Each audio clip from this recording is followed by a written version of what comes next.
नमस्कार दोस्तों, स्वागत है आप सभी का सनबिक क्लासेज में। आज का वीडियो है प्लेटफॉर्म के new book Bihar SSC practice set volume 2 में दिया हुआ टेस्ट सीरीज नंबर 6। इसमें 150 प्रश्न दिया गया है। पूरे प्रश्न को डिटेल सोल्यूशन किया गया है, मैथ और रीजनिंग को। तो आप इसे अंत तक जरूर देखें, काफ़ी फायदा होगा। तो आइए शुरू करते हैं पहले प्रश्न से। पहला प्रश्न है कि हाल ही में किस टीम ने हॉकी इंडिया सीनियर पुरुष राष्ट्रीय चैंपियनशिप का 13वां संस्करण 2023 का खिताब जीत लिया है।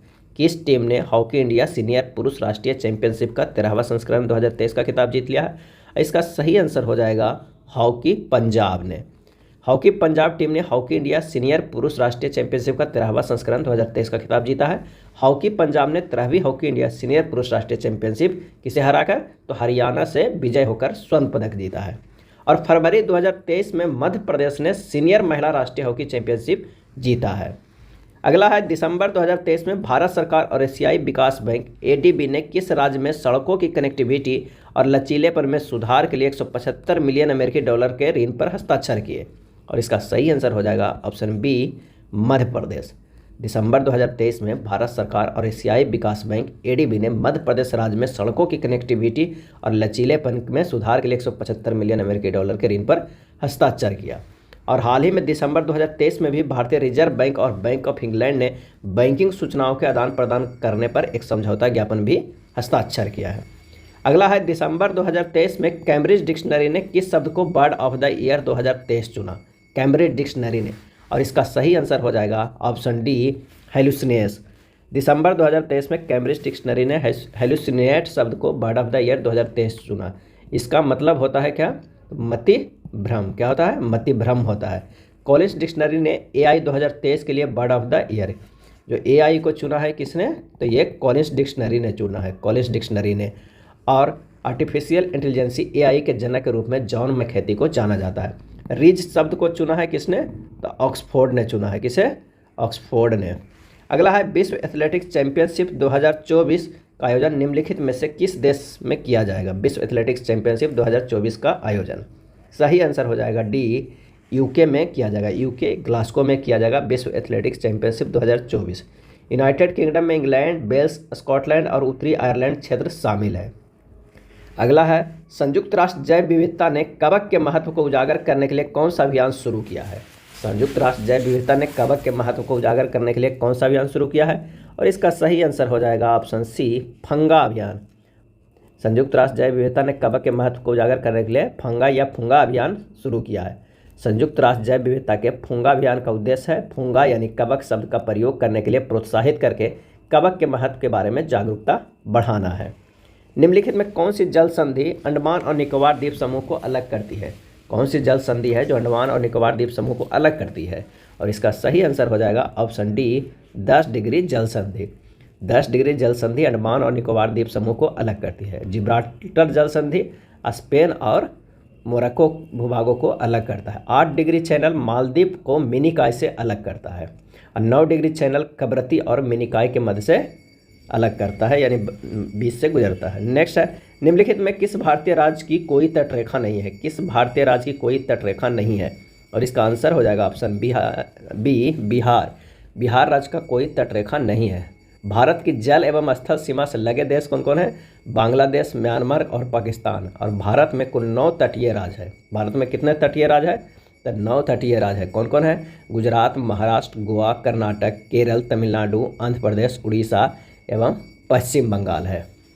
नेक्स्ट प्रश्न है कि निम्नलिखित में कौन सा राष्ट्र बिम्स्टेक संगठन का सदस्य नहीं है? बिम्स्टेक संगठन का सदस्य नहीं है।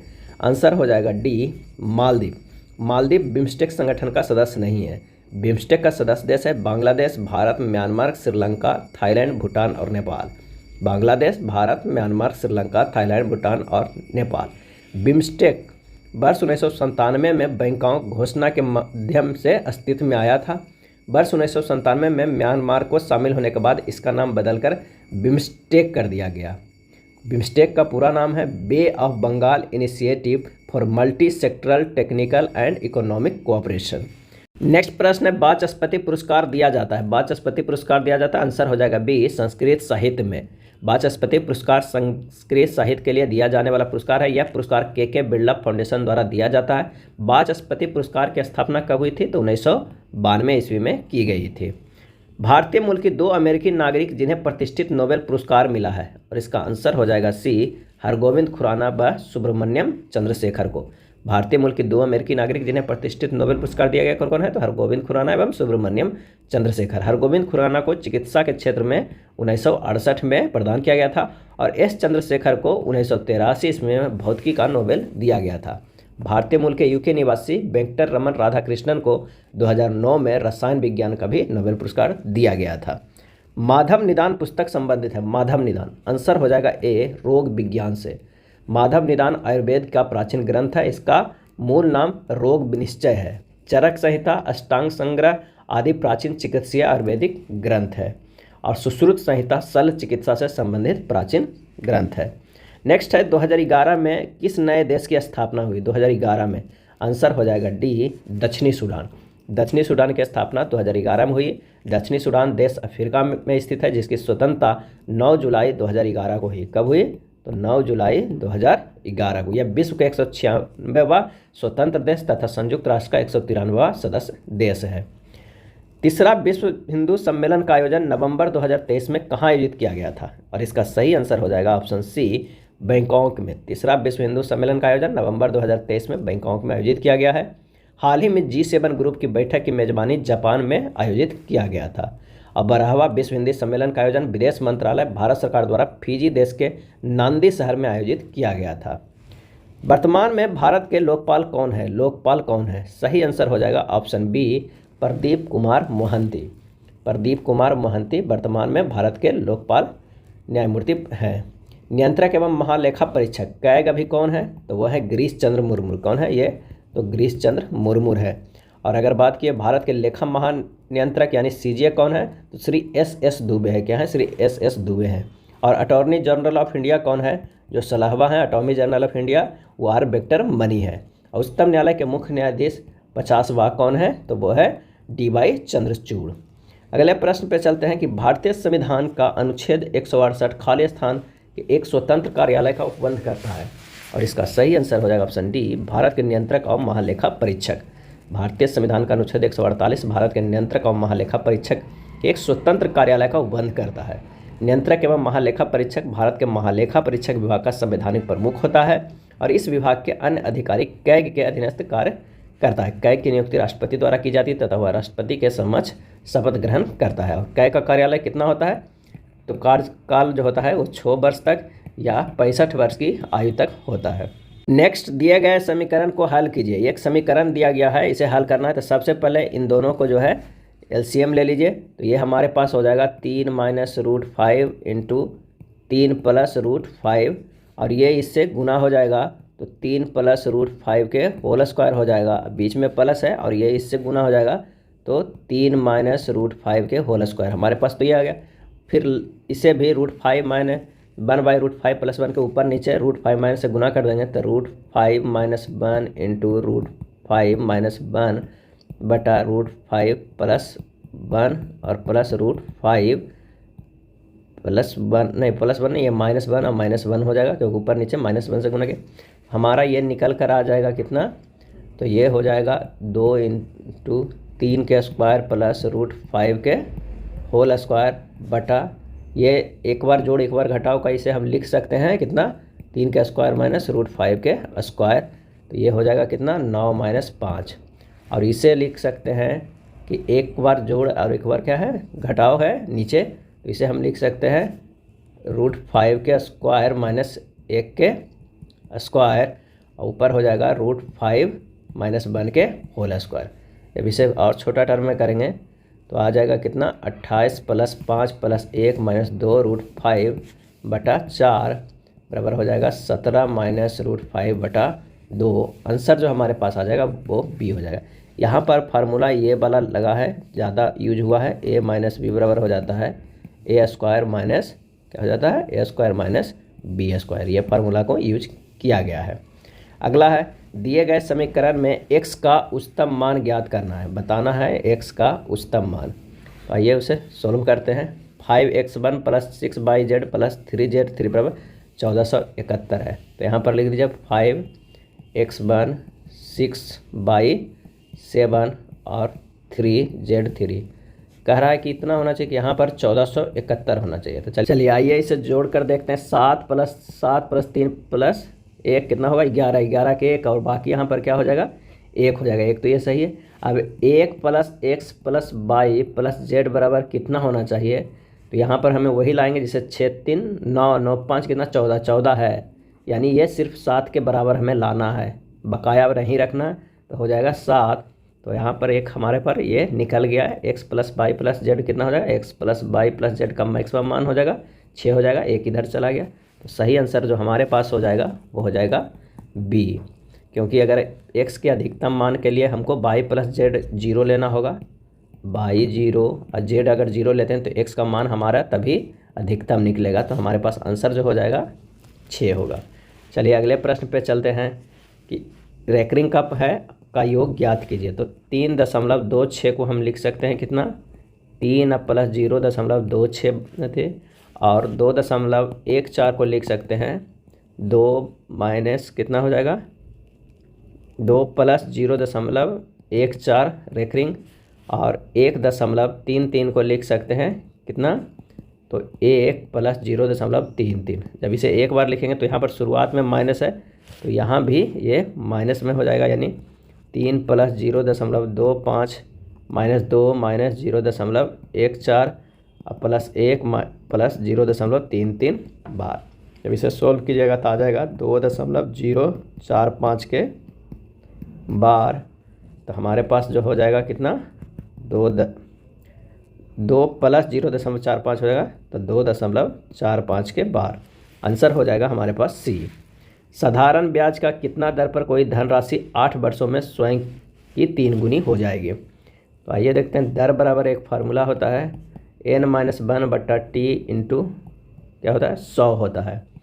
तो 3 - 1/8 गुना 100 तो हो जाएगा 25%, एक डायरेक्ट है। या इस तरह भी मान के बना सकते हैं कि अगर p बराबर कितना है 100 है, a बराबर 300, t बराबर 8, तो SI बराबर कितना हो जाएगा 300 - 100 बराबर 200। तो दर बराबर यहाँ से निकाल दीजिए 200 गुना 100/100 गुना 8 बराबर कितना हो जाएगा 25% हो जाएगा। आंसर हमारे पास हो जाएगा सी। नेक्स्ट है 12 वार्षिक त्रैमासिक रूप में देय ब्याज के समतुल्य प्रभावी वार्षिक ब्याज दर दशमलव के 2 स्थान तक शुद्ध क्या होगा। तो त्रैमासिक दर बराबर क्या हो गया 12/4 यानी 3%। तो समतुल्य 6 मासिक दर कितना हो जाएगा 3 + 3 + 3 गुना 3/100। अब इसे डायरेक्ट समतुल्य के लिए निकालते हैं हम लोग फार्मूला, तो आंसर हो जाएगा 6.09 क्या होगा % हो जाएगा, 09% हो जाएगा। और वार्षिक समतुल्य अगर देखेंगे तो 6.09 + 6.09 इसका वार्षिक समतुल्य निकाल लेते हैं, क्योंकि ये 6 माह का निकला है, प्लस 6.09 गुना 6.09/100 ये हो जाएगा 12.55%। तो हमारे पास आंसर हो जाएगा कितना 12.55। सुरेश एक कार्य को 10 दिनों में पूरा कर सकता है और रमेश उसी कार्य को 12 दिनों में पूरा कर सकता है। उन दोनों के द्वारा 4 दिन तक एक साथ कार्य करने के बाद कार्य कितना भाग शेष बचेगा। एक क्या कर रहा है 10 दिन में और एक कर रहा है 12 दिन में। दोनों का अगर हम एलसीएम लेते हैं तो कितना होता है 60 होता है। इसका कार्य क्षमता 6 है, इसका कार्य क्षमता कितना है 5 है। अब दोनों 4 दिन कार्य करता है 4, तो क्या हो जाएगा 4 गुना कार्य क्षमता कितना 6 + 5 11, 11 × 44 यानी 44 काम हो गया है। बचा कितना तो 60 - 44 कितना हो जाएगा 60 - 44 16 बच गया। अब शेष कार्य कितना भाग शेष बचा तो वो बच गया 16। अब कितने में टोटल कार्य में तो 16/60 यानी 4/15 हमारे पास आंसर आ जाएगा। ऑप्शन हो जाएगा डी। क्या हो जाएगा ऑप्शन डी हो जाएगा।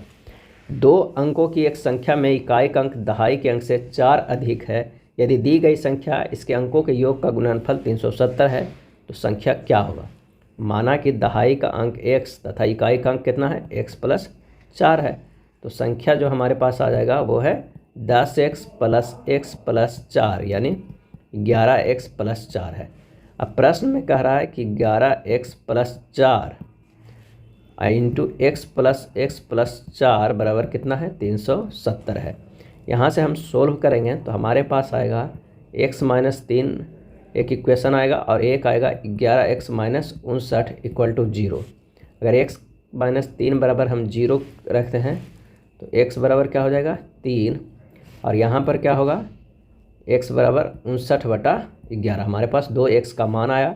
अब संख्या निकालते हैं। संख्या बराबर हो जाएगा 11x + 4, यानी 11 × 3 + 4 बराबर 37। हमारे पास x बराबर 3 पे ही मान आ रहा है, आंसर हो जाएगा सी। एक व्यक्ति ने 1000 में 20 दर्जन आम खरीदे, उनमें से 40 आम सड़े गले निकले और बेचे नहीं जा सकेंगे। उस 30% का लाभ प्राप्त करने के लिए बचे हुए आमों को कितने रुपये प्रति दर्जन के मूल्य पर बेचना होगा।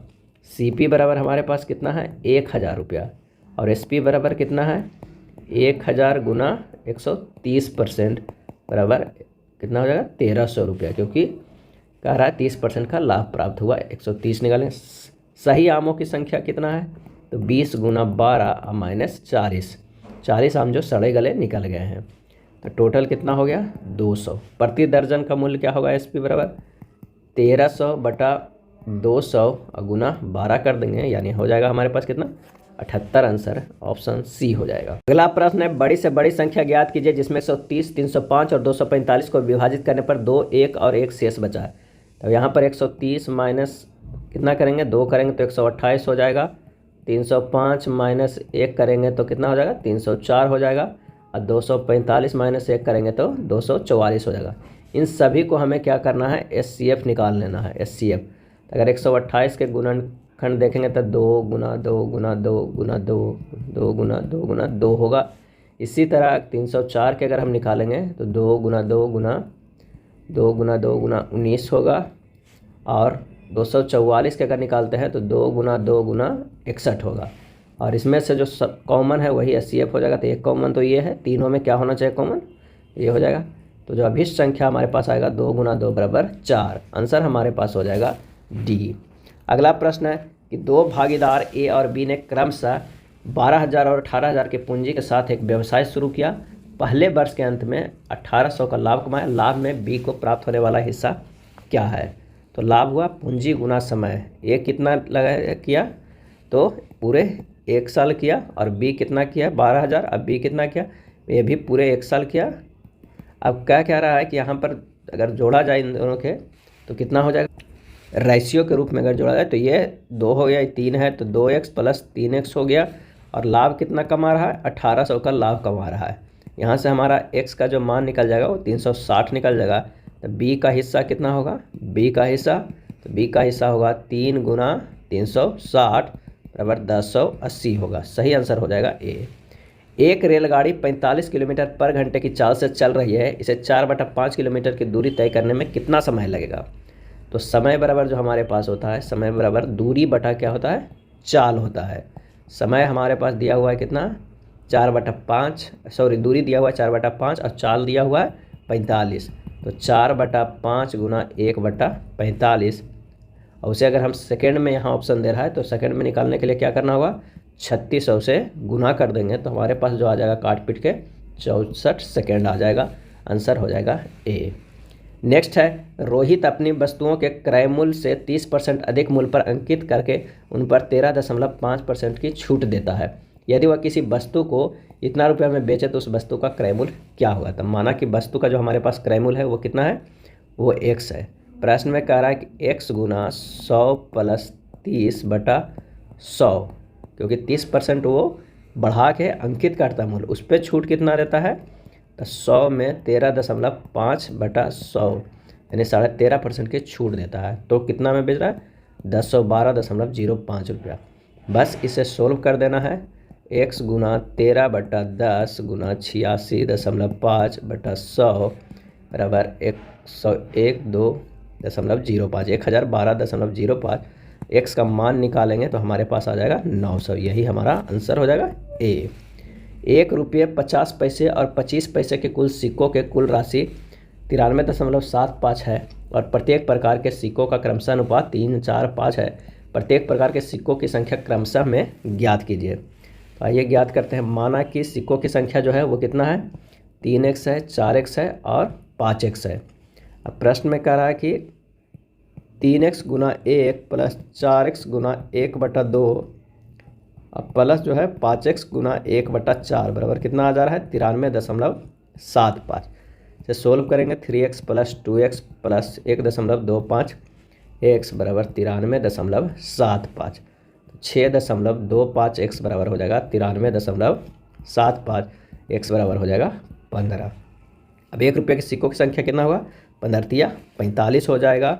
और जो हमारे पास 50 पैसों के सिक्के तो 4 माने थे, तो 4 गुना 15 60 हो जाएगा। और 25 पैसे के सिक्के तो 75 हो जाएगा, 5 गुना 15 75। आंसर हो जाएगा बी।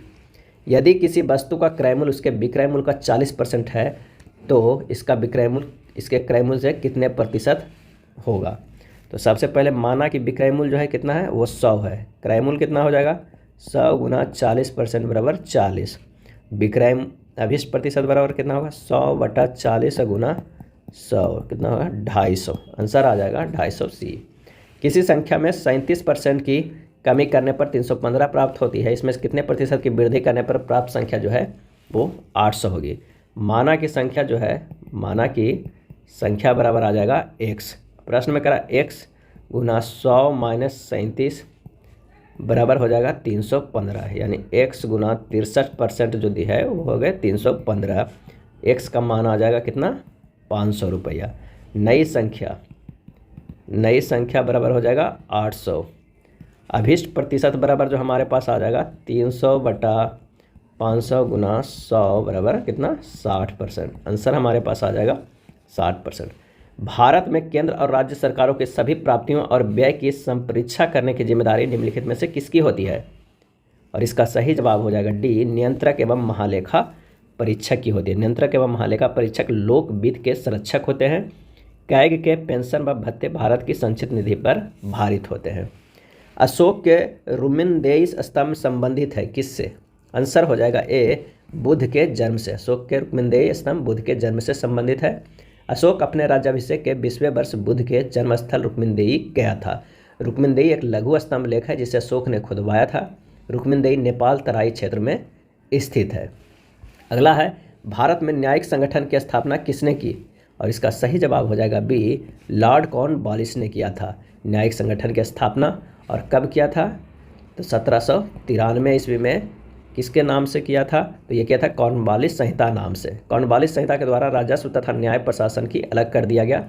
कॉर्नवालिस संहिता द्वारा कलेक्टर से न्यायाधीश तक तथा फौजदारी शक्तियाँ ले ली गई थी। जिन अदालतों के लिए जिला न्यायाधीश नियुक्त किए गए थे। अगला है, निम्नलिखित में कौन सा रुहेला सरदार अहमद शाह अब्दाली का विश्वास पात्र था। आंसर हो जाएगा ऑप्शन बी, नजीम खान। रुहेला सरदार नजीम खान अहमद शाह अब्दाली का विश्वास पात्र था। 1757 में अहमद शाह अब्दाली द्वारा दिल्ली पर आक्रमण किया गया था। अहमद शाह अब्दाली मथुरा एवं आगरा को लूटा तथा आलमगीर सेकेंड को सम्राट, इमादुल मुल्क को वजीर एवं नजीम खान यानी नजीबुद्दौला को मीर बख्शी नियुक्त किया। नेक्स्ट है, स्वामी दयानंद सरस्वती ने आर्य समाज की स्थापना किस वर्ष की थी। सही जवाब हो जाएगा ऑप्शन सी, 1875 ईस्वी में आर्य समाज की स्थापना की थी स्वामी दयानंद सरस्वती का मूल नाम क्या था, तो मूल शंकर था। और इनके गुरु का नाम जो था वो बिरजानंद था।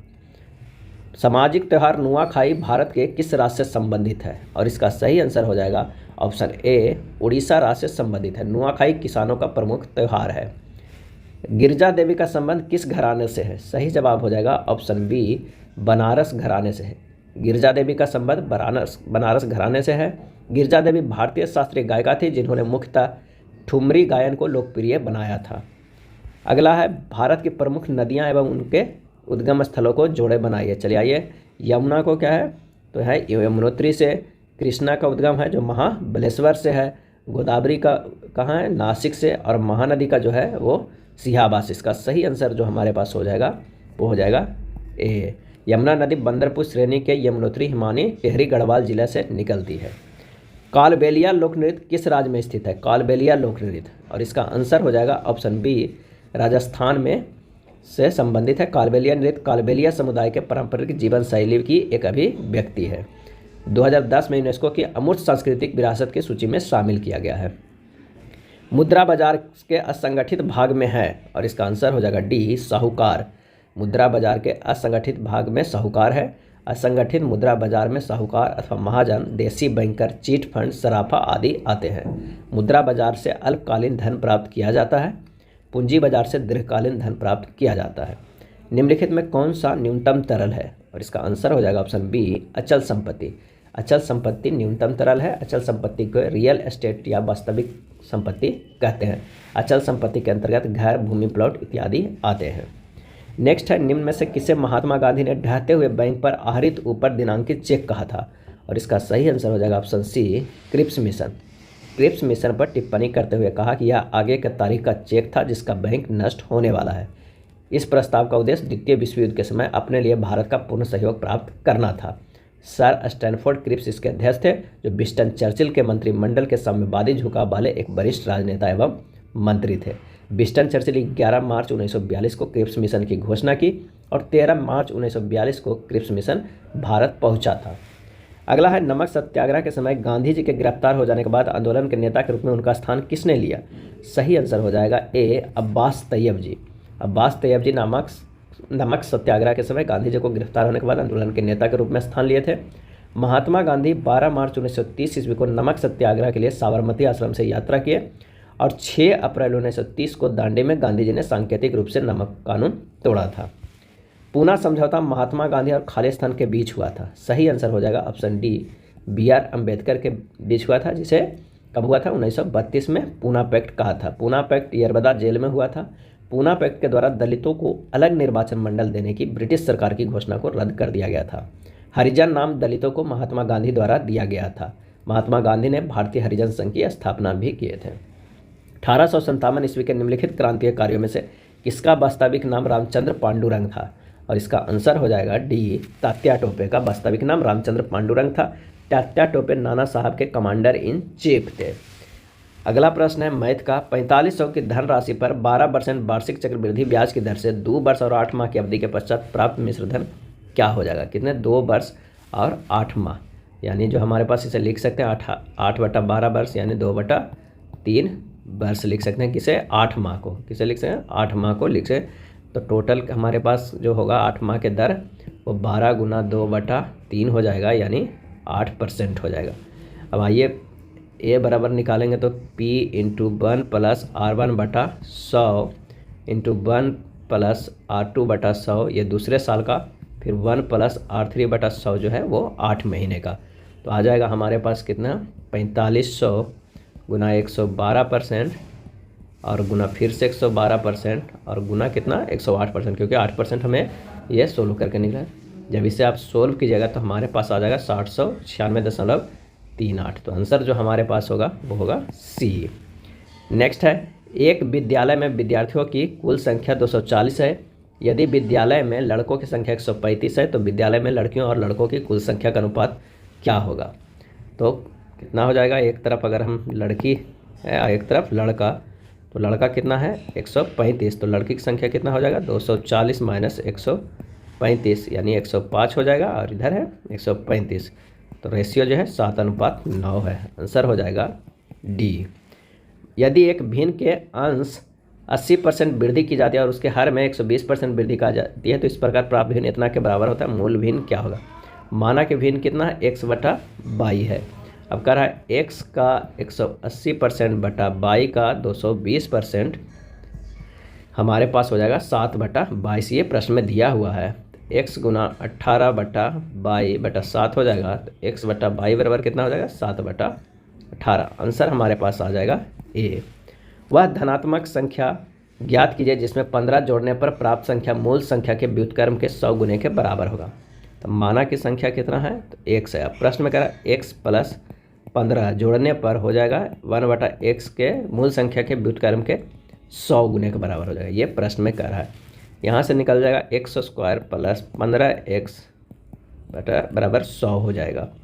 तो x² + 15x - 100 बराबर 0 हो जाएगा। यहाँ पर x² + 20x माइनस क्या हम 5x लिख सकते हैं? 20x - 5x 15x - 100 बराबर 0। x कॉमन लेते हैं तो x + 20 और -5 कॉमन लेंगे तो x + 20 बराबर 0 हो जाएगा। यहाँ से x बराबर 5 आ जाएगा और कितना हो जाएगा? -20 हो जाएगा। धनात्मक संख्या को लेना है तो धनात्मक x बराबर 5 है। आंसर हो जाएगा सी।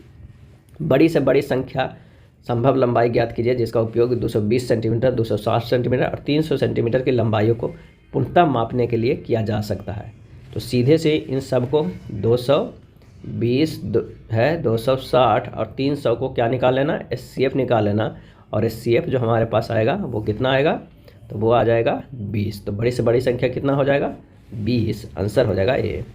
6 संख्याओं का माध्य 18 है, इसमें एक अन्य संख्या शामिल करने पर 7 संख्याओं का माध्य 20 हो जाता है। शामिल की गई संख्या क्या हो जाएगा। अभिष्ट संख्या बराबर हो जाएगा कि पहले तो 7 संख्याओं का माध्य कितना होगा, 7 गुना 20। अब पहले कितना था उसमें घटा देना है, 6 गुना 18। तो ये हो जाएगा कितना, 140 माइनस 108। आंसर हो जाएगा 32 सी। निम्न चार्ट 2012 में भारत के विभिन्न राज्यों में चावल की खपत के आंकड़े को दर्शाता है। आइए देखते हैं इसमें से कितने % है। तो चावल की है, यदि 2012 में चावल की कुल खपत 2 लाख टन है तो अकेले चेन्नई में चावल की खपत कितनी है। चेन्नई में कितने % है, 30% है। तो 2 लाख टन का 30% निकाल लेना है। 2 लाख टन का कितना निकाल लेना है, तो 30% निकाल लेना है। हमारे पास आ जाएगा 2 पर कितना शून्य हो जाएगा, 5 शून्य हो जाएगा, गुना 30/100, 2 कट गया तो ये हमारे पास आ जाएगा 60,000 टन। कितना आ जाएगा, 60,000 टन। आंसर हो जाएगा सी। एक लड़के से एक दी गई संख्या को इतना से गुना करने के लिए कहा गया, उसके बजाय उसने दी गई संख्या को इतना से विभाजित कर दिया। परिणाम स्वरूप उसका उत्तर सही उत्तर से 192 अधिक आया। दी गई संख्या क्या होगा। अब माना कि जो हमारे पास संख्या है वो x है।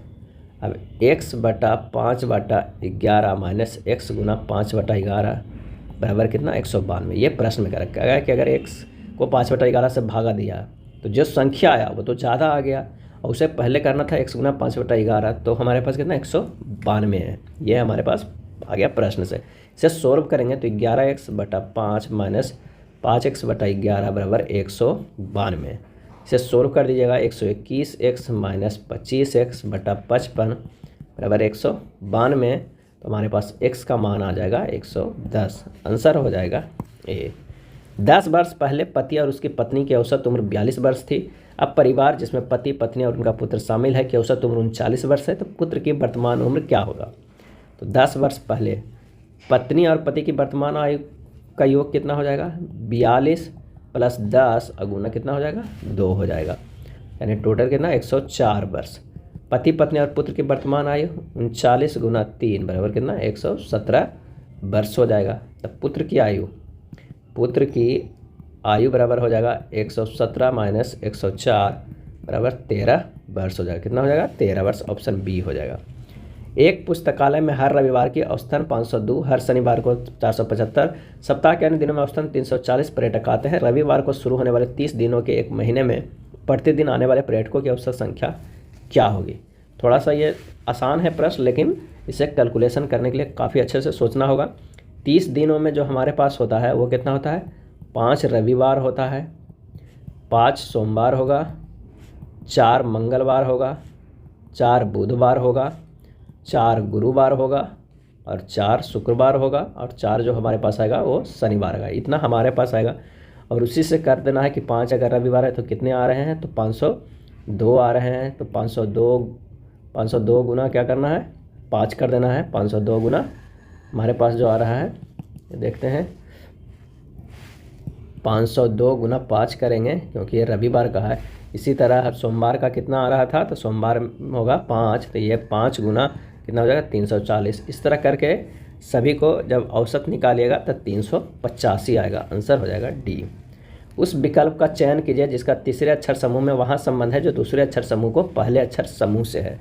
यानी कस्टमर को इस तरह लिखा गया, किस तरह, तो C से -4 करेंगे तो बाई है, U से -4 करेंगे तो S है, S से +4 करेंगे तो W आया है, और T से +4 किया गया है तो X है, और O से -4 किया गया तो K है। यानी 2 बार जो हमारे पास आ रहा है वो -4 कर रहा है, 2 बार +4 कर रहा है, फिर 2 बार -4 करेगा। इस तरह का ये सीरीज है। तो उसी प्रकार अगर हम कॉमर्शियल को 2 बार -4 2 बार +4 करेंगे तो जो आंसर निकल कर आ जाएगा वो हो जाएगा ए। उस विकल्प का चयन कीजिए जो अक्षर समूह के निम्न श्रृंखला में प्रश्नवाचक चिन्ह के स्थान पे आता है। U से क्या है, N गया है, -7 किया गया है, और N से G गया है, ये भी -7। तो G से -7 करेंगे तो हमारे पास क्या हो जाएगा, वो हो जाएगा Z। तो पहला अक्षर तो हमारे पास निकल गया। अब दूसरे आइए देखते हैं, S से L गया कितना, -7, L से E गया है -7, E से -7 जाएगा तो हमारे पास क्या आ जाएगा, x। ये दोनों से आंसर निकल जा रहा है, ऑप्शन हो जाएगा ए। संख्या युग्म का चयन करें, जो संख्याओं को आपस में वही संबंध है 10.3 और इतना, तो इसे को क्या करने हैं 10.3 को 1000 से भागा देंगे तो 0.0103 आ जाएगा। 2.80 को अगर 1000 से भागा देंगे तो होगा 0.00280। आंसर हमारे पास आ जाएगा, वो हो जाएगा सी। कुछ समीकरण एक निश्चित सक्रिया के आधार पर हल किए गए हैं, इस आधार पर हल ना किए गए समीकरण के लिए सही उत्तर दीजिए। ये और ये। चलिए इसे किस तरह लिखा गया है, 73 + 17/2 करेंगे तो 90/2 = 45। 68 + 40/2 करेंगे तो 108/2 = 54। उसी तरह 83 + 15/2 करेंगे तो 98/2 बराबर कितना होगा 49। आंसर हमारे पास आ जाएगा ए। जिस प्रकार समाचार पत्र का संबंध सामान्य पाठक से है, उसी प्रकार पेशेवर पत्रिका संबंध किससे है? सही आंसर हो जाएगा ऑप्शन बी, शोधकर्ता से है। जिस प्रकार समाचार पत्र सामान्य पाठक पढ़ते हैं और पेशेवर पत्रिकाएं शोधकर्ता पढ़ते हैं। चावल किस प्रकार की जलवायु का पौधा है? आंसर हो जाएगा सी, उष्ण आर्द्र। इसकी खेती सबसे अधिक मानसूनी जलवायु वाले देशों में की जाती है। एशिया की सर्वप्रमुख फसल धान है, इसी कारण एशिया संस्कृति को चावल संस्कृति कहा जाता है और इसका वानस्पतिक नाम ओराइजाइका सेटाइवा है। नेक्स्ट है 1946 के कैबिनेट मिशन का नेतृत्व किया गया था और इसका आंसर हो जाएगा option A, sir Pethick Lawrence के द्वारा किया गया था 1946 के कैबिनेट मिशन। क्लेमेंट एटली ने भारतीयों की समस्या के समाधान हेतु 3 सदस्यीय कैबिनेट मिशन की स्थापना की, जिसमें sir Stafford Cripps, Pethick Lawrence तथा ए.बी. अलेक्जेंडर शामिल थे। सर पैंथिक लॉरेंस अध्यक्ष थे, ए.बी. अलेक्जेंडर नौसेना प्रमुख थे। कैबिनेट मिशन कब पहुंचा भारत? तो 24 मार्च 1946 ईस्वी को पहुंचा था और कैबिनेट मिशन का प्रस्ताव 16 मई 1946 को प्रकाशित हुआ था। मिनर्वा मिल्स एवं अन्य बनाम भारतीय सरकार विवाद में उच्चतम न्यायालय के निर्णय के पश्चात मूल अधिकार एवं निर्देशक तत्वों के महत्व के संबंध में क्या स्थिति है? आंसर हो जाएगा बी, वैधानिक दृष्टि से निर्देशक तत्वों की तुलना में मूल अधिकारों की उच्चता की स्थिति प्राप्त है। 6 माह की अवधि से अधिक समय तक आपातकाल को जारी रखने के लिए क्या करना होगा? आंसर हो जाएगा ऑप्शन बी, प्रति 6 माह बाद संसद की स्वीकृति आवश्यक होगी, यानी स्वीकृति लेना होगा। आपातकाल प्रत्येक 6 माह से संसद के अनुमोदन से अनंत काल के लिए बढ़ाया जा सकता है। बांग्लादेश को पाकिस्तान से आज़ादी कब मिली? और इसका आंसर हो जाएगा ए, 1971 में मिली। वर्ष 1971 से पूरा बांग्लादेश गणराज्य पूर्वी पाकिस्तान कहलाता था। यह 17 दिसंबर 1971 को पाकिस्तान से अलग होकर एक स्वतंत्र देश बना। 16 दिसंबर 1971 को पूर्वी पाकिस्तान के मुख्य मार्शल लॉ प्रशासन और पूर्वी पाकिस्तान में स्थित पाकिस्तानी सेना बलों के commander lieutenant general Amir Abdullah Khan Niazi ने इंस्ट्रूमेंट ऑफ सरेंडर पर हस्ताक्षर किया। अगला है गुटनिरपेक्ष आंदोलन नैब के संदर्भ में निम्नलिखित कथनों पर विचार कीजिए और बताइए कि इनमें से कौन सा सही है। इसकी उत्पत्ति 1955 में आयोजित बांडुंग सम्मेलन से हुई थी। नैम की बांडुंग सम्मेलन से, तो बिल्कुल सही है। इस सदस्यता के लिए एक शर्त के रूप में गुटनिरपेक्ष आंदोलन के राज्य बहुपक्षीय सैन्य गठबंधन का हिस्सा नहीं हो सकते हैं, तो ये भी सही है। तो आंसर हो जाएगा हमारे पास सी, 1 और 2 दोनों सही है। निम्नलिखित में कौन सा सुमेलित नहीं है? बताना है कि इनमें से कौन सा सुमेलित नहीं है। सबकी राज्य और राजधानी के बारे में है, तो आंसर हो जाएगा चीन। चीन का संघाई, चीन की राजधानी बीजिंग है और इसकी मुद्रा रॉनमिंबी है, इसलिए ये नहीं है। रूस की राजधानी मास्को, कनाडा के ओटावा, ऑस्ट्रेलिया के कैनबरा। आंसर हो जाएगा सी। एक व्यक्ति लंदन में वार्सा के लिए एक सीधी रेखा खींचता है, दूसरी रेखा वार्सा से ओस्लो और तीसरी ओस्लो से लंदन के लिए खींचता है। ये तीनों सीधी रेखाएं एक त्रिभुज का निर्माण करती है। बताइए कि निम्नलिखित में कौन सा देश इस त्रिभुज में पूरी तरह आएगा? इस तरह के अगर अब त्रिभुज बनता है तो कौन सा देश आएगा? आंसर जो हमारे पास आ जाएगा वो हो जाएगा डी, डेनमार्क। डेनमार्क की राजधानी कोपेनहेगन है। डेनमार्क विश्व में डेयरी उद्योग का सबसे बड़ा केंद्र है। 2001 की जनगणना के अनुसार निम्नलिखित में किस राज्य में सर्वाधिक 9 लिपियां प्रचलित है? आंसर हो जाएगा सी, पश्चिम बंगाल में। 11वीं शताब्दी में पूर्वी भारत में मिले अभिलेखों में बांग्ला लिपि के साक्ष्य प्राप्त हुए हैं। गुजराती लिपि संपूर्ण गुजरात में प्रयुक्त होती है तथा यह देवनागरी लिपि से विकसित हुई है।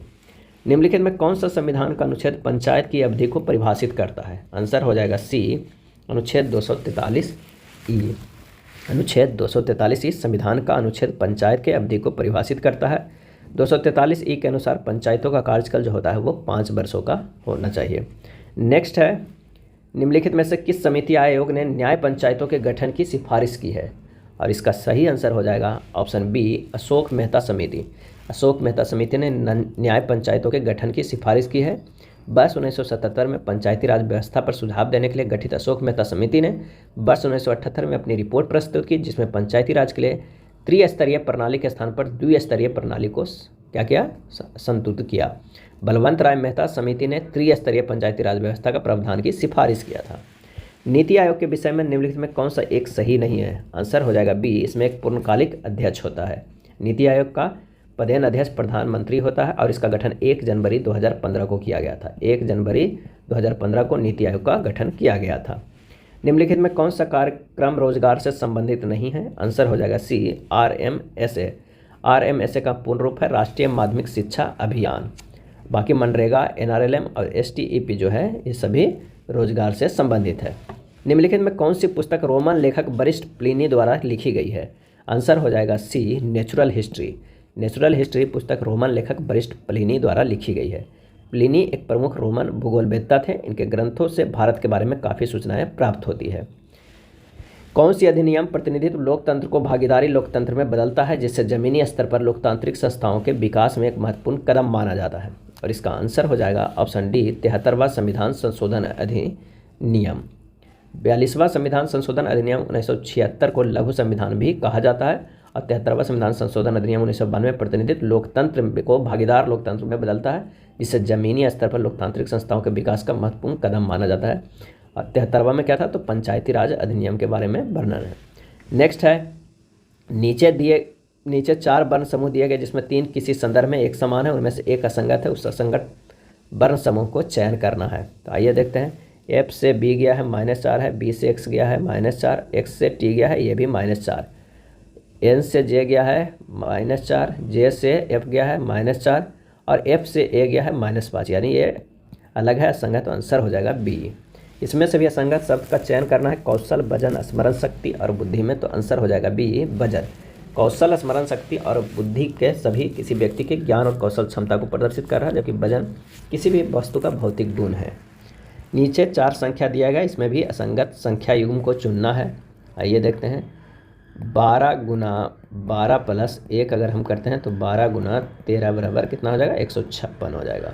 इसी तरह अगर हम इसे करते हैं 14 गुना 14 प्लस 1, ये हो जाएगा हमारे पास कितना, 14:210। 17 और 307 के देखते हैं तो 17 और गुना 1 18 हो जाएगा। तो इससे जब हम गुना करें 306 आ रहा है, यहाँ पर 307 है, तो ये गलत हो जाएगा। आंसर हमारे पास हो जाएगा सी। नेक्स्ट प्रश्न है, दिए गए विकल्पों में उस शब्द का चयन करें जिसे दिए गए शब्द के अक्षरों का उपयोग करके नहीं बनाया जा सकता है। लाफ्टर, लाफ्टर से ग्रूंट नहीं बनाया जाता क्योंकि इसमें एन है और लाफ्टर में एन नहीं है। आंसर हो जाएगा ए। अरुण कक्षा में 27वें स्थान पर है, विजय अरुण से 7 स्थान आगे है, विजय का स्थान अंतिम से 36वां है। तो कक्षा में कितने छात्र हैं? तो कक्षा में अरुण का स्थान कितना है, 27वां है, तथा विजय का स्थान 27 - 7 माने 20वां है, और विजय का अंतिम स्थान कितना है, 36वां है, तथा कक्षा में छात्रों की संख्या 20 + 36 - 1 कर देंगे तो हमारे पास आ जाएगा 55। यही आंसर हो जाएगा। एक खुदरा दुकान में 54 अलमारियाँ थी, प्रत्येक अलमारी में 28 रैक बने थे, प्रत्येक रैक में 10 बॉक्स रखे हुए थे, प्रत्येक बॉक्स में 4 कमीजें रखी थी। एक दिन 500 बॉक्स बच गए और 250 खरीदे गए। उस दिन कितनी कमीजें थी? तो आइए देखते हैं कमीजों की कुल संख्या कितना हो जाएगा। तो 54 गुना 28 गुना 10 गुना 4 यानी टोटल 60,480। अब शेष बच गए कमीजों को प्रभावी संख्या क्या होगा, 500 गुना 4 माइनस 250 गुना 4 कर देंगे, हमारे पास आ जाएगा 2000 माइनस 1000 बराबर कितना हो जाएगा, 1000। दुकान में उस दिन कमीजों की कुल संख्या कितनी थी, 60,480 माइनस 1000 कर देंगे तो हो जाएगा 59,480। सही आंसर हो जाएगा ऑप्शन सी। एक निश्चित कूट भाषा में यदि सिबलिंग को इस तरह लिखा जाता है, उसी कूट भाषा में ऑफिसर को क्या लिखा जाएगा। तो सिबलिंग से जो ये लिखा है +6 किया गया है, आई से वो +6 किया गया, यानी सभी को +6 किया गया है। अगर ऑफिसर में भी +6 करेंगे, +6 तो ओ का +6 यू हो जाएगा, एफ का जो हो जाएगा हमारे पास एल होगा, फिर से एफ है तो एल हो जाएगा, आई का हो जाएगा ओ। इस तरह एक बनेगा, उसका जो आंसर हो जाएगा वो हो जाएगा डी। यदि निश्चित कूट भाषा में डे केयर को 54 और जर्नी को 105 के रूप में कूटबद्ध किया जाता है, उसी कूट भाषा में फर्दर को किस रूप में कूटबद्ध किया गया। तो आइए देखते हैं। डे केयर को किस तरह किया गया है, टोटल जितना अक्षर होगा अल्फ़ाबेटिकली में, जैसे डी का 4 है, ए का 1 है, बाई का 23 है, सी के 3 है, ए का 1 है, आर का 18 है और ई के 5 है। तो टोटल जो हमारे पास आ जाएगा वो हो जाएगा 55। उसमें से 1 घटा दिया गया है, आंसर 54 लिखा गया है। अगर उसी तरह हम जर्नी को देखते हैं तो जर्नी का भी 106 आता है, उसमें 1 घटाया है तो 105 लिखा गया है। यानी सभी अक्षरों के स्थानीय मान के अंकों को जोड़कर उसमें 1 घटाकर कोड किया गया है। तो फर्दर को अगर हम कोड करेंगे तो फर्दर का टोटल कितना आएगा, 94 आएगा, उसमें से 1 घटाएंगे तो आ जाएगा 93। आंसर हमारे पास आ जाएगा सी। एक कार्डबोर्ड बॉक्स में क्रिकेट में बल्लेबाजों द्वारा प्रयोग में लाए जाने वाले दस्तानों के तीन भिन्न भिन्न प्रकार के 12 जोड़े हैं। दस्तानों के एकल यूनिटों में अलग अलग करके मिला दिया जाता है। बाहर से आप दस्तानों को देख नहीं सकते, लेकिन आप अपने हाथों को खानों में रख सकते हैं और एक बार में एक दस्ताना उठा सकते हैं। दस्तानों का एक पूरा जोड़ा बनाने के लिए उठाए जाने वाले दस्तानों की न्यूनतम संख्या कितनी होनी चाहिए? कुल कितना है? तो 12 गुना 3 36 जोड़े हैं। अतः 25 जोड़े निकालने के बाद दस्तानों को एक पूरा जोड़ा अवश्य बन जाएगा। तो आंसर हमारे पास आ जाएगा सी। कौन सा अक्षर समूह निम्न अक्षर श्रेणी में प्रश्नवाचक के स्थान पे आएगा? तो आइए देखते हैं। W से जो हमारे पास बाई है वो +2 है, बाई से है +2 है और A से +2 करेंगे तो हमारे पास C आएगा। A से +2 C और C से +2 है तो E है, E से +2 करेंगे तो हमारे पास आएगा G। तो आंसर हो जाएगा हमारे पास B। नेक्स्ट है निश्चित कूट भाषा में मल्टीपल को इतना लिखा जाता है, उसी में रिमेनिंग को किस प्रकार लिखा जाएगा? तो मल्टीपल का अंग्रेजी वर्णमाला के आरोही क्रम के अनुसार सजाया गया है। किसे? आरोही क्रम का। तो ठीक उसी प्रकार अंग्रेजी वर्णमाला को रिमेनिंग को इस तरह सजाएंगे। कैसे? तो आंसर हमारे पास आ जाएगा डी। अगला प्रश्न है उस विकल्प का चयन करें जो आकृति में प्रश्नवाचक चिन्ह के स्थान पर रखे जाने का सर्वोत्तम उपयुक्त है। तो आइए पहला कॉलम में देखते हैं। तो 6 जो है 6 - 3 गुना 10 करते हैं तो हमारे पास आ जाएगा 30। 9 - 5 करेंगे और इसे गुना कर देंगे 7 से तो कितना हो जाएगा? 4 - 7 28। तो उसी तरह 7 - 2 करेंगे तो आ जाएगा 5 और कितना करेंगे तो गुना हो जाएगा? तो 5 से गुना करेंगे तो 25 आ जाएगा। आंसर हो जाएगा हमारे पास 5। Answer A. घड़ी में 3:25 बजने पर घंटे और मिनट की सुई में बनने वाला कोण कितना होगा? अगर ये घड़ी है यहाँ पर जो हमारे पास बजता है 3, लेकिन ये थोड़ा सा इधर आ जाएगा क्योंकि 25 है और 25 यहाँ पर है। तो इन दोनों के बीच का बड़ा बनेगा 5 पे और ये रहेगा 3 और 4 के बीच में छोटा वाला। तो इन दोनों के बीच में जो बनेगा कोण तो उसका एक फार्मूला होता है 60H - 11m/2, वो भी मोड में। तो 60 × 3 - 11 × 25/2 यानी 180/2 माइनस 180 - 275/2। ये मोड में करना है तो हमारे पास जो आंसर हो जाएगा 47.5 डिग्री। नेक्स्ट प्रश्न है कथन को देखकर हमें वेन आरेख की पहचान करना है। कुछ जो है स्टूल वो क्या है? टम्बलर है और कुछ टम्बलर जो है वो क्या है? ग्राइंडर है। आंसर हमारे पास हो जाएगा ए। अच्छे से ध्यान दीजिएगा, बी में भी इसी तरह है लेकिन TSG जो है अलग अलग तरह से लिखा गया है। नेक्स्ट है वह वेन आरेख चुने जो निम्न श्रेणियों के बीच के संबंध का सबसे अच्छा निरूपण हाइलाइटर, स्टेशनरी और इरेजर। आंसर हो जाएगा सबसे पहले तो ये क्या है? स्टेशनरी है। स्टेशनरी में हाइलाइटर प्लस इरेजर आता है तो ये हो जाएगा आंसर हमारे पास ए। जफर खां दिल्ली सल्तनत के निम्नलिखित में से किस शासक का प्रसिद्ध सेनापति था? जफर खां। सही आंसर हो जाएगा सी, अलाउद्दीन खिलजी का। जफर खां मंगोलों से युद्ध करता हुआ मारा गया था। जफर खां के शौर्य और भारतीय सेना की दृढ़ता से मंगोल काफ़ी भयभीत थे। भारत में किस वर्ष में प्रस्तुत किया गया बजट को काला बजट कहा जाता है? और इसका सही आंसर हो जाएगा ऑप्शन बी 1973-74 ईस्वी में प्रस्तुत किए गए बजट को काला बजट कहा जाता है। केंद्रीय बजट 1973-74 को भारत के काले बजट के नाम से जाना जाता है क्योंकि बजट धारा 550 करोड़ का बजट घाटा 550 करोड़ का था। अगला है अंग्रेजों द्वारा अंतर्देशीय उत्प्रवास व अधिनियम कब लागू किया गया? और इसका आंसर हो जाएगा ऑप्शन बी 1859 में लागू किया गया था। हाँ, और बजट जो है हमारे भारतीय संविधान के अनुच्छेद 112 के तहत ये प्रस्तुत किया जाता है क्योंकि उसमें लिखा गया है केंद्रीय बजट को वार्षिक वित्तीय विवरण के रूप में पेश किया जाएगा। निम्न में से कौन सा पर्वत चोटी भारत में है? और इसका सही आंसर हो जाएगा ऑप्शन सी कॉमेट। कॉमेट पर्वत चोटी भारत में स्थित है जो कितनी ऊंचाई है? तो 7756 मीटर ऊंचाई है कॉमेट पर्वत की। कौन सा मूल अधिकार केवल भारतीय नागरिकों के लिए उपलब्ध है? भारतीय नागरिकों के लिए उपलब्ध है। आंसर हो जाएगा हमारे पास ए, अनुच्छेद 15, 16, 19, 29, 30। 15, 16, 19, 29, 30। नेक्स्ट प्रश्न है कि निम्नलिखित में से कौन सा कथन सत्य है? COP28 को नई दिल्ली में भारत में आयोजित करने का प्रस्ताव है, गलत है। पहला संयुक्त राष्ट्र जलवायु परिवर्तन सम्मेलन 1995 में आयोजित किया गया था, ये सही है। पहला संयुक्त राष्ट्र जलवायु परिवर्तन सम्मेलन पेरिस, फ्रांस में आयोजित किया गया था, ये गलत है। आंसर हो जाएगा सी, केवल बी। पहला संयुक्त राष्ट्र जलवायु परिवर्तन सम्मेलन 1995 में आयोजित किया गया था और यह सम्मेलन 28 मार्च से 7 अप्रैल 1995 के मध्य बर्लिन में आयोजित किया गया था। COP27 का बैठक 2022 में शर्म अल शेख मिस्र में आयोजित हुआ और COP28 का बैठक 2023 में दुबई, संयुक्त अरब अमीरात में हुआ। और COP29वां और 30वां और 31वां का बैठक क्रमशः कहाँ होगा? तो 29वां 2024 में पूर्वी यूरोप समूह ब्राज़ील में होगा और 30वां जो है वो ऑस्ट्रेलिया में होगा एवं 31वां जो होगा प्रशांत राष्ट्र में होगी।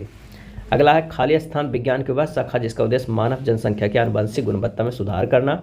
आंसर हो जाएगा सी, यूजेनिक्स। यूजेनिक्स विज्ञान में मानव जनसंख्या का आनुवंशिक गुणवत्ता में सुधार करना है।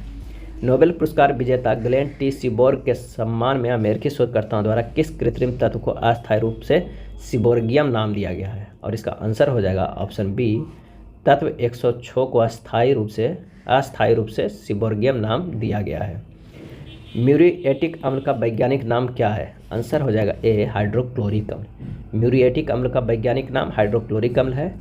HClO4 को परक्लोरिक अम्ल कहा जाता है। H2SO4 को अम्लों का राजा कहा जाता है। H2SO4 प्रबल ऑक्सी अम्ल है और उसे ऑयल ऑफ विट्रोल भी कहते हैं H2SO4 के। और H2SO7 को ओलियम कहते हैं। क्या कहते हैं? ओलियम कहा जाता है। गुणसूत्र बने होते हैं और इसका सही आंसर हो जाएगा सी, DNA एवं प्रोटीन से गुणसूत्र बने होते हैं। प्रत्येक गुणसूत्र में दोनों क्रोमेटिड जिस स्थान पर एक दूसरे से जुड़े होते हैं उस स्थान को सेंट्रोमियर कहते हैं। खाली स्थान के 3 सक्रिय रूप से रेटिनल, रेटिनॉल और रेटिनाइक एसिड होते हैं। आंसर हो जाएगा ऑप्शन सी, विटामिन ए के 3 सक्रिय रूप है, रेटिनल, रेटिनॉल और रेटिनाइक। विटामिन ए जो है वसा में घुलनशील है। सिद्धांत del p del x greater and equal to H/4π कहलाता है। आंसर हो जाएगा ऑप्शन बी, हाइजेनबर्ग अनिश्चितता सिद्धांत कहलाता है। ये हाइजेनबर्ग की अनिश्चितता का सिद्धांत बताता है कि किसी कण की स्थिति और वेग का एक साथ यथार्थ एग्जैक्ट निर्धारण असंभव है। कौन सी पेशी युग्म अनैच्छिक पेशियों के रूप में कार्य करता है? और इसका सही आंसर हो जाएगा वो हो जाएगा चिकनी पेशियाँ और हृदयक पेशियाँ। वह वर्ग चुनिए जिनमें साझे लक्षण सबसे अधिक संख्या में पाए जाते हैं। आंसर हो जाएगा एक स्पीशीज की 2 व्यष्टियों। एक स्पीशीज की 2 व्यष्टियों में साझे लक्षण सबसे अधिक संख्या में पाए जाते हैं। जीव जगत को विभिन्न वर्गों में विभाजित करने में अर्नेस्ट हैकेल, R.H. विटेकर तथा कार्ल बोस नामक वैज्ञानिकों का काफ़ी योगदान है। एम्फीबियनों में नहीं होता है। एम्फीबियनों में नहीं होता है। क्या नहीं होता? तो इसका आंसर हो जाएगा ऑप्शन सी, सल्क। कुछ अपादीय वर्ग में यह उपस्थित होते हैं जैसे यूरियोटाइफिल्स। एम्फीबियन वे जंतु हैं जो जल तथा स्थल दोनों पर पाए जाते हैं। नेक्स्ट है, दिए गए आरेख में वृत्त शिक्षकों को निरूपित करता है, त्रिभुज नर्तकियों को, आयत लेखकों को। तो दिए गए आरेख में ध्यानपूर्वक अवलोकन करें और उसके बताए गए प्रश्न में उत्तर देना कि उन शिक्षकों की संख्या कितनी है जो लेखक तो है किंतु नर्तक नहीं है। और इसका सही आंसर हो जाएगा ऑप्शन 10 ए। क्या हो जाएगा? ऑप्शन में जो 10 है वो आंसर हो जाएगा ए हो जाएगा। एक पासे के 3 अलग अलग स्थितियाँ दर्शाई गई है। वह अक्षर संख्या चुने जो यू अक्षर वाले फलक के विपरीत फलक में आएगा। तो समान फलक में क्या है? चलिए आइए इसे हम देख लेते हैं। क्लॉकवाइज में 1 ई ए और इसमें 1 यू और 9। तो आंसर हमारे पास जो आ जाएगा वो हो जाएगा बी। यू के अक्षर के फलक के विपरीत कौन सा है? तो वो है यू। यू के अक्षर ई, आई के अक्षर यू। पल्लवी का घर पूर्व दिशा के सम्मुख है। उसके घर में प्रवेश करने पर आपके दाईं ओर एक गैलरी मिल जाएगी और गैलरी में से 90 डिग्री दक्षिणावर्त दिशा में चलने पर बालकनी मिलेगी। बालकनी कौन सी दिशा की ओर सम्मुख है? सही आंसर हो जाएगा ऑप्शन बी, पूर्व दिशा में। 18 अक्टूबर 2023 को शनिवार था, तो 18 अक्टूबर 2005 का कौन सा दिन होगा? आइए, यदि 2 अलग अलग वर्ष, महीना और दिन एक समान हो तो साधारण वर्ष को 1 एवं लीप वर्ष को 2 दिन बढ़ जाता है। तो आइए यहाँ पर देखते हैं कि 18 अक्टूबर 2023 शनिवार, तो शनिवार प्लस 3 कितना हो जाएगा? मंगलवार हो जाएगा। इधर हो जाएगा हमारे पास मंगलवार। अक्षरों के उस संयोजन का चयन करें जो दी गई श्रृंखला में रिक्त स्थानों को रूप में पूर्ण करेगा। आंसर इसका हो जाएगा बी। चलिए 111 नंबर के प्रश्न पे देखते हैं कि किस तरह संबंधित है। तो आइए देखिए 12 गुना 2.5 करते हैं तो 30 हो जा रहा है, और उसके बाद 30 गुना 2 प्लस 1 कर रहे हैं तो 61 हो जा रहा है। अब ये देखना है कि 18 गुना 2.5 करेंगे कितना हो जाएगा 45, और 45 गुना 2 प्लस 1 करेंगे तो कितना हो जाएगा 91। तो हमारा सी सही है। R8S का अर्थ है इसका पिता R है, ब्लड रिलेशन का प्रश्न है, आप इसे सोल्व कीजिएगा। इसका जो सही आंसर हो जाएगा वो हो जाएगा क्या, तो सी। निम्नलिखित जानकारी को ध्यान से पढ़ें और नीचे दिए गए प्रश्नों को उत्तर देना है कि 8 मित्र इस तरह वृत्ताकार मेज के चारों ओर केंद्र पर बैठा हुआ। जब इस प्रश्न को पढ़िएगा और एक एक कर इस वृत्त के अनुसार रखे जाइएगा तो हमारे पास जो आंसर आएगा वो क्या आएगा, एक हो जाएगा यहाँ पर ई होगा, एफ होगा, ए होगा, एच होगा, बी होगा, सी, डी और जी होगा। और इसी अनुसार आपका अगर वृत्त बना है तो सही है, और आंसर हो जाएगा कि कौन सा व्यक्ति बी के बाईं ओर एकदम बगल में बैठा है। तो बी के बाईं ओर एकदम बैठा हुआ है कौन है, तो वो है एच। आंसर हो जाएगा सी। निम्न अक्षरांकीय श्रृंखला का अगला पद क्या होगा। तो 5 से 7 गया है प्लस 2 है, 7 से 2 प्लस 2, 9 से 11 प्लस 2, 11 से प्लस 2 करेंगे तो 13 हो जाएगा। ए से बी गया है प्लस 1, बी से डी गया प्लस 2, डी से जी गया है प्लस 3, और जी से जो हमारा जाएगा प्लस 4 हो जाएगा। तो कौन हो जाएगा, के हो जाएगा। आंसर हो जाएगा 13 के। सही आंसर है टी। श्रृंखला की अगली संख्या क्या होगा। 2 गुना 7 करेंगे 14, 14 गुना 7 करेंगे 98, 98 गुना 7 करेंगे 686 आ जाएगा। आंसर हमारे पास ए। कथन एवं निष्कर्ष का प्रश्न है, आइए देखते हैं क्या सही हो जाएगा। अफ्रीका के ज़्यादातर लोग कुपोषण से पीड़ित हैं। कुपोषण की समस्या को दूर करने के लिए सरकार को तत्काल कदम उठाने की ज़रूरत है। लोगों को अच्छा और स्वस्थ भोजन खाने के लिए कहा जाना चाहिए। नहीं, कहने से नहीं होगा, इसे सरकार को कदम उठाने की ज़रूरत है। तो आंसर हमारे पास हो जाएगा एक सही। तो केवल निष्कर्ष एक तर्क संगत है। अफ्रीका के ज़्यादातर लोग कुपोषण से पीड़ित है, इसलिए कुपोषण की समस्या को दूर करने के लिए सरकार की तत्काल कदम उठाने की ज़रूरत है। अगला है, किसी चलती हुई रेलगाड़ी में आप देखते हैं कि कुछ ग्रामीण अपनी इच्छानुसार स्थान पर उतरने के लिए जंजीर खींचते हैं, आप क्या करेंगे। आंसर हमारे पास जो हो जाएगा वो हो जाएगा डी। कुछ सह यात्रियों की सहायता से उनसे ऐसा करने से रोकेंगे, यही सही आंसर है। आकृति में ऋजु रेखाओं का न्यूनतम संख्या कितनी है। ऋजु रेखाएं मतलब सीधी रेखाएं का, इसका जो आंसर हमारे पास आ जाएगा वो हो जाएगा डी। 12 सीधी रेखाएं हैं। आप इस तरह देख सकते हैं कि मान लें कि ए बी, इसको मानेंगे यहाँ पर ए और बी, तो ये सीधी रेखा है, तो ये ए बी है। उसी तरह अगर मान लिया कि हम बी सी इसको मानते हैं यहाँ पर सी, तो ये जो है वो सीधी रेखा है बी सी। तो ये सब मिलाकर आप उसे काउंट कीजिएगा तो 12 हो जाएगा। दिए गए पैटर्न को ध्यानपूर्वक अध्ययन कीजिए और संख्या का चयन कीजिए जो प्रश्नवाचक के स्थान पर आ रही है। आइए देखते हैं। 6 के स्क्वायर प्लस 2 के स्क्वायर करते हैं तो 6 छक 36 है, 40 हो जा रहा है। उसी तरह 3 3 9 4 4 16 25 हो रहा है। 8 8 64 प्लस 36 कितना हो जा रहा है, वो हो जा रहा है 100। आंसर हो जाएगा ए। दिए गए कथन के आधार पर 4 निष्कर्ष निकाले गए हैं। इसमें इसके आधार पर सत्य क्या है वो देखना है। तो एक हमारे पास ये समीकरण दिया हुआ है, तो आंसर जो हमारे पास हो जाएगा वो हो जाएगा बी। निम्नलिखित में किसकी कमी से वर्णात्मकता और कमजोर दृष्टि की समस्या उत्पन्न होती है। आंसर हो जाएगा बी। विटामिन ए की कमी से ये सब कमजोर दृष्टि की समस्या उत्पन्न होती है और वर्णात्मकता के। 2 केजी द्रव्यमान का कोई पिंड किसी घर्षणहीन क्षैतिज मेड़ पर 4 मीटर पर सेकेंड के नियत वेग से फिसल रहा है। इस वस्तु की इसी वेग से गति बनाए रखने के लिए क्या आवश्यक बल होगा। एम जो दिया हुआ है 2 केजी दिया हुआ है, और भी जो दिया हुआ है 4 मीटर पर सेकेंड दिया हुआ है। क्योंकि पिंड नियत वेग से गतिमान है, अर्थात 4 मीटर पर सेकेंड में पिंड का त्वरण जो शून्य ए होगा वो 0 हो जाएगा। तो एफ बराबर होता है एम में बराबर यानी 0 होता है।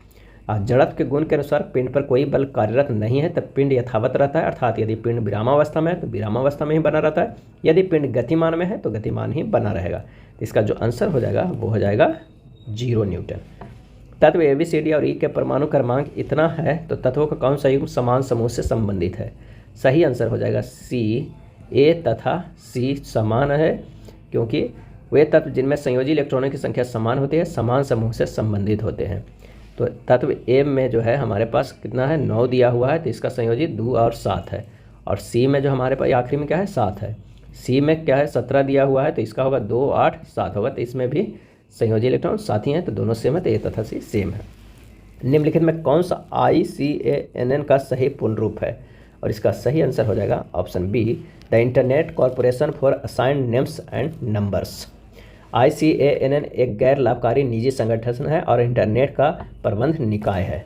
WW का भी काफ़ी बार पूछा जाता है, इसका होता है world wide web, world wide web होता है। नेक्स्ट है शक्कर के इस परिवर्तन में होता है, और इसका सही आंसर हो जाएगा ए, ऑक्सीकरण होता है। इस तरह के परिवर्तन में क्या होता है? ऑक्सीकरण होता है। C12H22O11 प्लस 12O2 टूटता है 12CO2 प्लस 11H2 में, H2O में, 11H2O में। नेक्स्ट प्रश्न है कि यौवनावस्था पर वृषणों का निम्नलिखित में से कौन सा कार्य नहीं होता है? तो जनन कोशिकाओं का निर्माण सही है, टेस्टोस्टेरोन का स्राव ये भी सही है, अपरा का विकास नहीं होता है, एस्ट्रोजन का स्राव नहीं होता है। तो आंसर हमारे पास आ जाएगा तीसरा और चौथा, क्योंकि यह प्रश्न पूछ रहा है नहीं में। निम्नलिखित में कौन सा विलयन में विद्युत का चालन नहीं होता है? सही आंसर हो जाएगा ए, एल्कोहल और ग्लूकोज विलयन में विद्युत का चालन नहीं होता है। एल्कोहल और ग्लूकोज एक कार्बनिक यौगिक है, कार्बनिक यौगिक जो होता है वो विद्युत के कुचालक होते हैं। किसी भी भौतिक के विद्युत सुचालक होने के लिए आवश्यक है कि यौगिक में मुक्त आयन उपस्थित हो। अगला प्रश्न है गलत वाक्य चुनिए। तो आंसर हो जाएगा डी, मोनेरा जगत के जीवों में सुस्पष्ट केंद्रक होता है, ये गलत है। एक कोशीय यूकेरियोटिक जीवों को प्रोटिस्टा के अंतर्गत रखा गया, सही है। हिटेकर द्वारा कोशिका संरचना, पोषण के स्रोत एवं प्रक्रिया को ध्यान में रखते हुए जीवों को 5 जगत में वर्गीकृत किया गया, सही है। मोनेरा जगत एवं प्रोटिस्टा जगत दोनों स्वपोषी अथवा विषमपोषी हो सकते हैं, ये सही है। तो आंसर हो जाएगा हमारे पास डी। निम्नलिखित में कौन सा कोलाइड का गुण नहीं है? कोलाइड का गुण नहीं है, आंसर हो जाएगा बी, कोलाइड इससे गुजरने वाले प्रकाश पुंज को प्रकीर्णित नहीं कर सकता है। कोलाइड के गुण है, जिसे कोलाइड एक विषमांगी मिश्रण है, बहुत छोटे आकार के कारण अकेले कणों को नग्न आंखों से नहीं देखा जा सकता है।